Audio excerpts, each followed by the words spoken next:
曹操这一生中共有4大锥心之痛，其一之痛为文不得成功，其二之痛为武留不住关羽，其三之痛是谋略之才是郭嘉，其四之痛是勇武之士施典韦。此4人在曹操的生命当中皆扮演着至关重要的角色，他们有的是曹操心头上的白月光，有的是曹操爱而不得的猛将，有的给曹操出谋划策，辅佐曹操成就霸业，也有的是曹操最忠诚的卫士，给予了曹操足够的安全感。先说其一之痛文不得成功，有人说成功就是曹操心目中的白月光，在曹操最落魄的时刻，只有他愿意为曹操放弃前途，舍命相随。然而成功终究还是错付了曹操，因为曹操杀人救猪的事件，成功悔恨不已，认为自己和曹操犯下了不可饶恕之罪。但曹操却不以为然，并对成功说出了那句著名的宁叫我负天下人，休叫天下人负我的至理名言。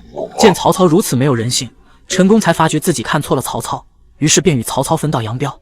等到两人再次见面时，曹操已是一方霸主，而成功只是小小的东郡从事，两人既陌生又熟悉。当时曹操打着为父报仇的旗号要攻伐徐州，成功不忍看到徐州百姓遭受战火涂炭，便请求曹操罢兵息战。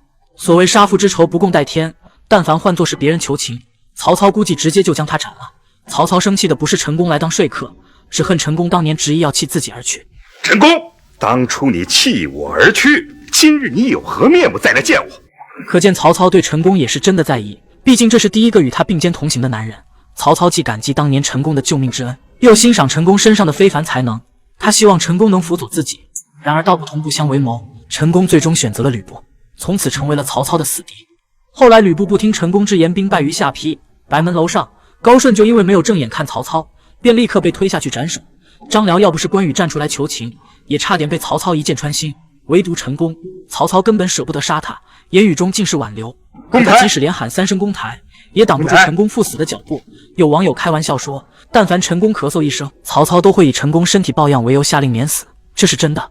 曹操一直都盼着成功能服个软，可是成功最终还是选择慷慨赴死，这般决绝让曹操的内心五味杂陈，两眼噙满了泪水。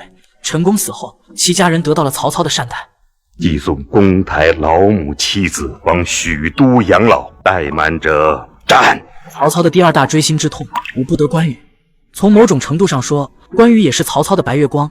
早年18路诸侯讨伐董卓时期，曹操就对关羽表露出敬重之意。当关羽把华雄的头颅扔在地上时，曹操看关羽的眼神都在拉丝。怎么说呢？乱世之中能让曹操发自内心喜欢的猛将不多，关羽就是这其中的一个。他对关羽的后代甚至超过了曹营当中的所有猛将，而这主要体现在他给关羽赠金银送美女，赐锦袍赏仕途。在整个曹营中，也就只有关羽享受过曹操的这番殊遇。可关羽始终不为所动，仍要寻大哥刘备而去。曹操无奈地感叹道：财富不能动其心，绝路不能夺其志，似这样的人天奈其何？灞陵桥上，曹操亲自赶来送别，希望关羽能够回心转意，而关羽则横刀立马用刀头挑袍，表明自己去意已决。望着关羽的背影，曹操心都要碎了，随后缓缓地说了4个字：运长去。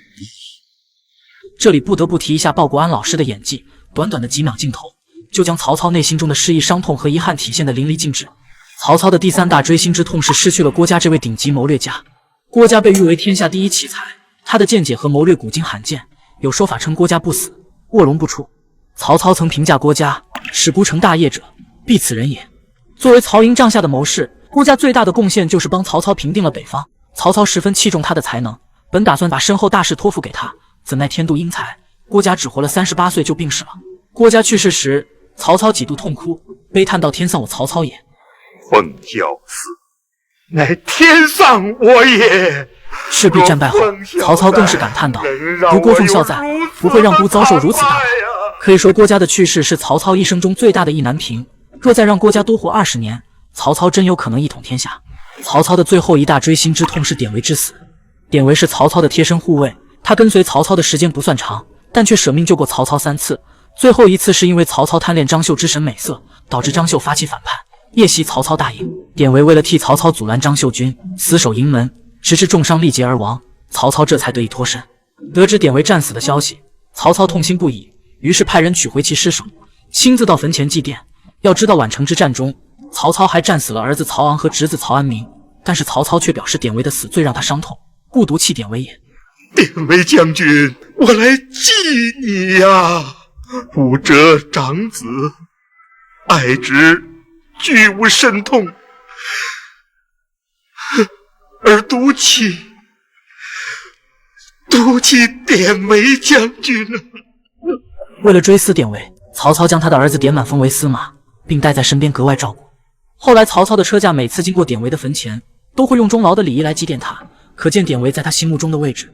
以上便是曹操的4大锥心之痛，你认为哪一个才是曹操内心中最大的遗憾呢？